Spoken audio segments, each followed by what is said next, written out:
You know what I love about Facebook Live is that if you don't like what you're doing, you can just delete that sucker. So this is a take two, because I didn't like how the last one was going. 20 minutes in, I was like, nope, this isn't the vibe that I want to be putting out there. So,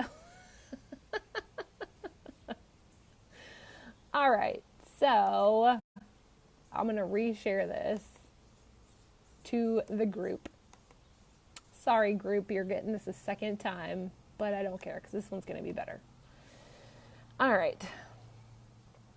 Natalie is watching. What's up, girl? Hang on, I'm sharing this. Sharing.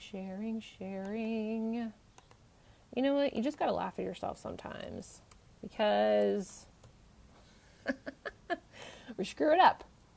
And I'm nothing if I'm not transparent with you guys. So, okay. So if you're not in the group, Growth Mindset for Kids, and you're a teacher or you're a parent or you're doing summer school or you're babysitting, whatever, like, this is a great group. If you're watching on my business page, come join the group because it's a lot of fun and I put way more stuff in there for people that actually want it. All right, so today, here's what I want to talk about. We're going to talk about how to teach this growth mindset idea at home. So I want to talk to you about what it is and what it is not. So you know the difference, and that way you can start to recognize it because that's part of the fun. And that's part of the process here. And I'm trying to pull up my little graphic, and it's giving me crap. Hang on. Here we go. Okay. So let's talk about what growth mindset is, and let's talk about what fixed mindset is. And fixed mindset, if you don't know, is the opposite of growth. So just growth mindset alone, the phrase, you could probably figure out generally what that is, but a lot of people don't know. It's generally new, and you could probably figure it out, but I want to make it really clear about what it is and what it's not so you can start to recognize it. Because a lot of parents and teachers have these problems with their kids and it's not clear what to do, okay? So let's talk about what fixed mindset is, because this is where a lot of people are, like, they tell me they're having their problems. They're telling me that, like, their kid doesn't want to try anything. They're freaking out when they don't get it right. They beat up on themselves emotionally, sometimes physically. They don't want to try anything new. They don't want to try anything again. There's all these just like resistance problems to life in general, whether it's school or friends or social events or just really being hard on themselves. And I would always joke that I was not competitive until it came to me. Okay. So kids that are really hard on themselves, or it's that low self-esteem, it's that I don't feel like I'm good enough, that kind of thing, that all falls under this idea of fixed mindset. And that's where most parents are running into problems, okay? So let me tell you what it is, because you're going to be like, ding, ding, ding, ding, ding. That's what I'm dealing with, okay? Fixed mindset is this idea that our smarts, our abilities, our intelligence, all of the things that we have are static, meaning I don't think I can get better. I don't want to try to get better because I probably can't and I will look stupid. So therefore I'm going to avoid challenges. I'm going to give up really easily. I see effort as totally fruitless and worthless. Why put in that effort if I don't know if I'm going to succeed, right? We all do this at some point. Any kind of negative feedback, we see as useless, pointless. I don't want to hear about it. I don't want to hear that I made a mistake. Please don't criticize me because my self-worth is this small already. And so if you tell me that I messed up, like, I get even smaller, okay? And you feel threatened by the success of other people, right? Like, oh, that's so unfair. Oh, it's probably just handed to them. Oh, they didn't even have to try, which is never, ever, ever true. It's just not, okay? But that is like the lens through which fixed mindset sees the world. And I've been there. I lived there for a very, very long time. As a result of fixed mindset, it kind of sucks. One, you're not that fun to be around because you're just in your little box and you're like, nope, this is my life and this is how it is and it sucks and I can't make it better and I'm helpless. And What we put out, we get back. Yes, Carolyn. Yes, absolutely. But a fixed mindset end up kind of plateauing early, right? They achieve less than their full potential because they cut themselves off at the knees. They cut themselves off and they're like, well, this is it. This is as good as it gets. Like, I tried really hard and here I am. And they stop trying. Okay. So they've got this very deterministic view of the world. Okay. And maybe your kid is there and maybe you're there and I've been there. Like, there's no shame in that. The key here is to recognize it and be like, oh, I didn't know I could change this, okay? And that is where this wonderful, wonderful thing of growth mindset comes in, because what most people don't know is that you can change it. You can shift all of that. It is a choice. It takes effort. It takes work. You got to be intentional and go for it. But here's what it is, and I'm going to read this and you're going to be like, oh my gosh, that just sounds so much better, because it does. Growth mindset is this idea that your intelligence can be developed, right? That we can get smarter, we can get more talented, we can grow in whatever area we choose.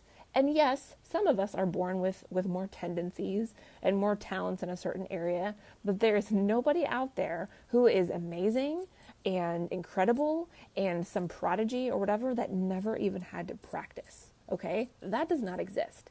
So anybody that looks like they're just naturally amazing at something, you don't know how they got there. You don't know the years and the hours and the things that they went to get to that point, okay? You just see the end result and that looks amazing and you think, lucky bastard, okay? That's that's never the case. You don't ever know the whole story, okay? So growth mindset essentially is this desire to learn, this desire to embrace challenges, this desire to go for more and to persist in the face of setbacks. That's the biggest thing. A lot of us, when we have setbacks, we give up. We're like, it's too hard. Somebody said something rude to me. I don't have enough money. I'm embarrassed in front of my coworkers. Whatever. Instead of seeing this effort and this constant trying and this getting a little bit better and better and better and better as the actual path to mastery, right? And often the things that we end up mastering are the things we didn't even realize we were putting so much time and effort into, because we just love it, right? Because we just learned it. We just went after it because it was important to us. Growth mindset also takes that criticism, doesn't internalize it, doesn't take it on as like a defining statement or set of statements or a definition of your worth.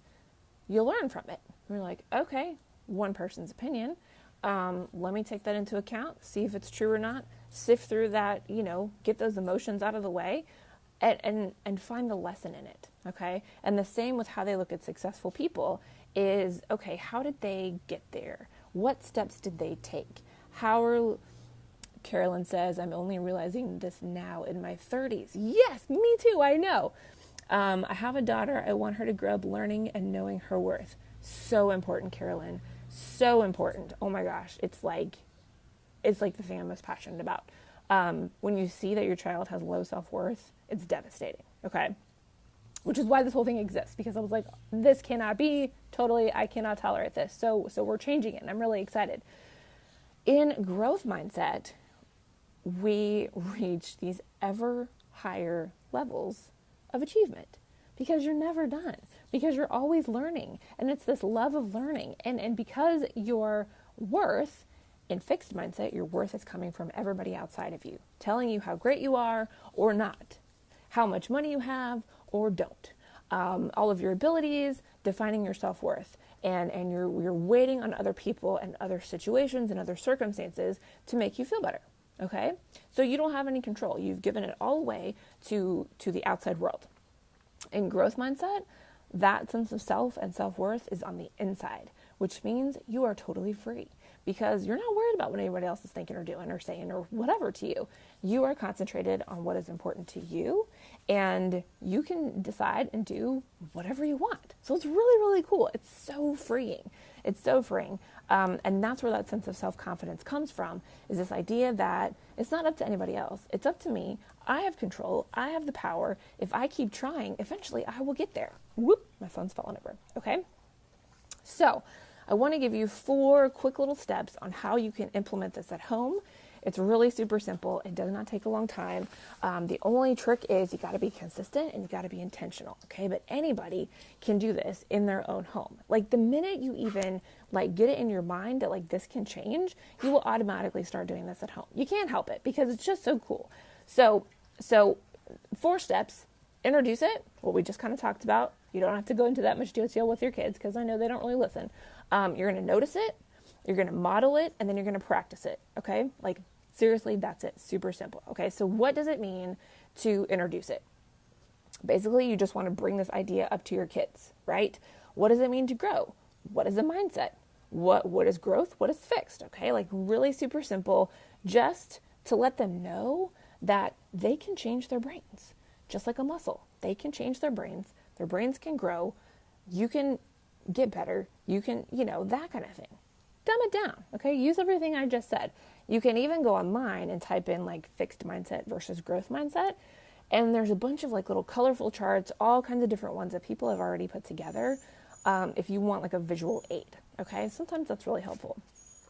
All right, so just introduce it. You're going to talk about what it is, really, really basic, okay? So your kids know what's up. Second step, notice it, okay? So now that you're aware, naturally, you're going to start noticing, and you can help your kids start to notice. So maybe make a list of growth mindset statements. Like, instead of saying this, I could say this. Instead of feeling this way, I could choose to feel this way, okay? So you're doing like a little contrasting. And be very careful, because it's easy to do to ourselves, right? Be very careful not to judge that fixed mindset. When we judge it and we're like, oh, that's wrong, well, then we just pigeonhole ourselves even more, right? It's like, okay, I was feeling this way. That's okay. All right? I can now shift it. I can now change it. I'm not a bad person for feeling this way. I'm not a loser because I got frustrated about something. These are normal human emotions in the fixed mindset column, okay?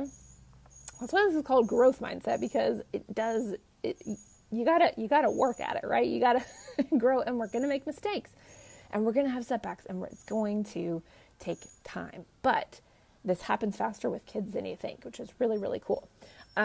So add these little discussions to your daily routine. We've played this game a lot, and I've mentioned it before, but I'll mention it again. We play this little game called the mistake game, and I just made that name up. But all you do is you ask everybody, make everybody play because it's easier. What mistake did you make today? Okay? It's going to normalize mistakes. It's going to take the pressure off. We're all making mistakes. Everybody can see that everybody's making mistakes. We're all here. We're all alive. We all still love each other. We're all still a family. Everybody's still okay. Okay? So that's something super easy you can do. And then what did you learn from it? Okay, well, I learned, I could have made this different decision. Or I learned I could, talk differently to somebody else. Or maybe I should do, you can work through that, whatever. Okay? So this is just noticing. We're not judging. We're just noticing. Okay? Where does it come up? When we notice it, then we can change it. Until we notice it, we can't really change it because we don't even know we're doing it, right? So that's step 2. All right, then you're going to model it. Carolyn's laughing at me. Then you're going to model it, okay? And moms and dads and teachers, this is your chance. Kind of like the mistake game that I just gave you. You are going to be the example, because you may not know this, but your kid thinks you're amazing and perfect. They don't always act like it, but they really do. Like, you are their model in life. So when they see you make mistakes, they're like, oh, that's okay. Like, it's like the blinders come off, right? And I know that we feel like we're moms and dads and like we have to have it all together and we have to have all the answers, but it's okay that we don't, right? And you can say that. And I mean, think about it. Like, how much more respect do you have for the person that is like honest and transparent with you than the person that is pretending to have it all together and is like perfect and actually kind of hard to be around? Okay? So get it on their level. Like, show your struggles, age appropriate, whatever.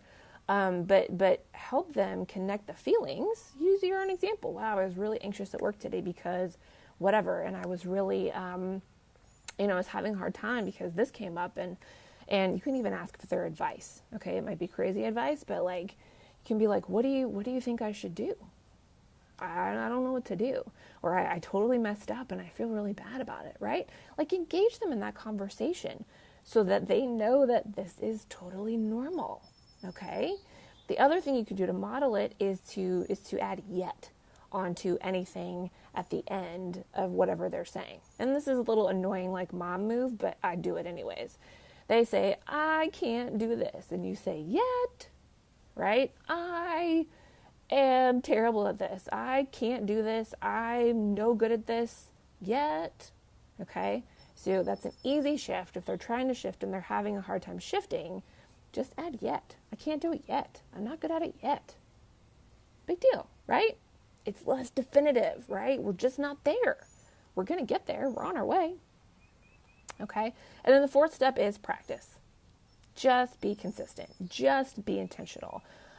Use that positive reinforcement. When you're noticing that they're noticing, praise them. Be like, yes, good job. Look, you changed that. Look, you noticed it. You're doing better. You're trying hard. Reframe those mistakes. Reframe those failures. Provide opportunities for productive struggle. You know, like it's really easy for us to just keep our kids away from things that we know that they struggle with. You know, maybe don't overdo it, but kind of give them a little shove into those activities that you know they're going to grow from, because it'll open up an opportunity for conversation. Make sense? So super easy. Introduce it, notice it, model it, practice it. Simple, simple, simple. Now, I say all this to tell you that I'm running a program related to this on a very deep, personal, intimate level with parents and teachers. This is just like the first topic, okay? We're going to go into 9 different areas, the biggest areas that kids struggle with. Developing this growth mindset and how you can help at home, coping with stress, building confidence, building that self-esteem, solving problems, setting goals, reaching goals, developing grit and resilience, teaching kindness and building character, encouraging risk-taking, overcoming this fear of failure.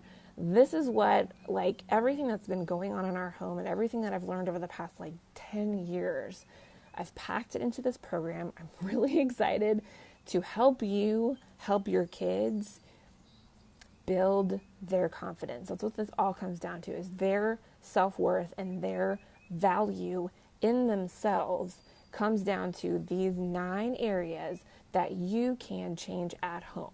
Okay, so we're having 9 weeks of really power-packed sessions. You've got access to practical strategies, activities, resources, and I support you in this intimate Facebook group and every week on the phone. Okay, so you've got an access to a private community.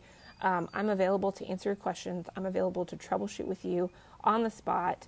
And this is life-changing material. If you have an inkling of what this does for your kids and everything today, you can go implement at home and you will see results within the next week. If you do this today, it's Monday, come back on Friday and tell me that this did not work, because it will, because it can't not work, and it works fast and it's amazing and it's awesome. And your kids, they start to show up more confidently. They start to be leaders in their peer group. They start to take on those challenges voluntarily. It's really awesome to see. This is everything. This changed everything for my family, and I want to share it with you guys. So we're going to start on June 25th, which is the end of this month. I have early bird bonuses going on until Friday. So if you're interested, come check it out. It's 9 weeks for less than $1,000, individual, small group, troubleshooting, on the spot, laser coaching, on and on. Come check it out. I'm going to put the link below. But there's bonuses going on right now. And if you have any questions, please let me know. I love, love, love to see you in there and be able to help you, because, oh my gosh, the changes that we are seeing here at home, and that I've seen in a very, very short period of time, it's really awesome. It's very, very rewarding to see your kids finally have that sense of self-confidence. So, if that's you, if you're looking for some help, this is where you need to be. Of course it cut me off. That's my signal to go. So I'm out of here. Thank you guys for watching. Thank you for being here. Have a great Monday. And let me know if I can answer any questions for you. All right? Bye. Talk to you soon.